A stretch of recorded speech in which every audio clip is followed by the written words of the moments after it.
So y'all, I'm gonna figure out which one works best. So basically these balls are very sensitive. Yeah, chillin' with Nisha and Art. Chillin' with Nisha and Art. Nisha and Art. Nisha and Art. Hello! Hello YouTube! We are back with another video. We back with another video. This is gonna be a short and sweet little 5-minute craft with some boobies. I'm just playing. Y'all know, like, when people have like centerpieces, they have like these decorative balls in them. They are so gorgeous. Some of them be covered in like rhinestones, or some be like really heavy metal, and they are so gorgeous. But I don't know what she's talking about. women out here who love decor like I do know exactly what I'm talking about. But we'll insert a picture somewhere in here what I'm talking about. But on top of them being gorgeous, they are very expensive. And I don't got time for that. Like how much money, babe? They run you like $10, $15 a ball. I don't got time for that. I don't know. This Cause you wanna know how much I paid for the one we about to do? $5. So yes, we're gonna do these decorative balls.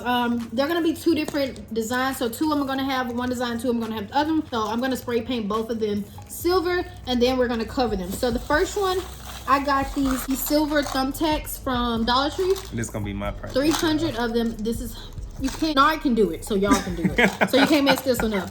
So basically I'm gonna cover the entire ball in these silver thumbtacks. And then the other one, we're gonna get a little fancy, and we're gonna cover them in rhinestones. This is gonna be the ones I do because A, it's gonna take forever, and B, I like the diamonds. But you the DIY queen, so it ain't none for you. I was finna steal De'Ara's stuff. You feel They don't me? call me DIYD for nothing. Yeah, shout out to De'Ara and Ken. They are everything. They inspiration, they real cool. They are true inspiration. But yeah, so we about to start the DIY. Back. Okay, y'all. So we're back. We have our balls. We have spray painted them silver. You can't even tell which ones were green anymore. I really don't know which ones were green. But they were spray painted silver. We literally let them dry for like 5 minutes. They are really easy to dry. I have my high temperature hot glue gun. I have my diamonds that I poured out of the thing, and I poured some in the plate. And I have my thumbtacks. And he has his thumbtacks. So we're just going to individually place each one, and we're going to speed through this, and it's pretty much common sense. So yeah. We're getting somewhere. Yeah, what is he doing? So y'all, I'm gonna figure out which one works best. So basically these balls are very sensitive. So I quit using the hot glue gun because it literally melted through the ball.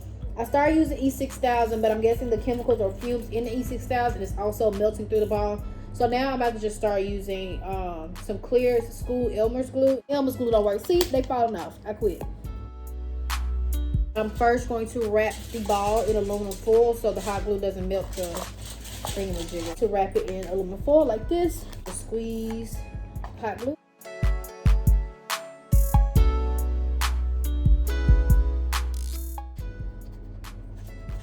Squeeze hot glue out. Okay, show them this side. I know, I showed them. Okay, we get somewhere. Okay. Really getting somewhere, just got a little bit more. Where you at, baby? Okay, so I did wrap the ball in foil, and so far this is the method that is working.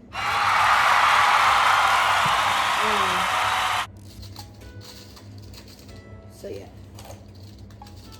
I just got this little bit on the bottom left to cover, but the top is actually really gorgeous.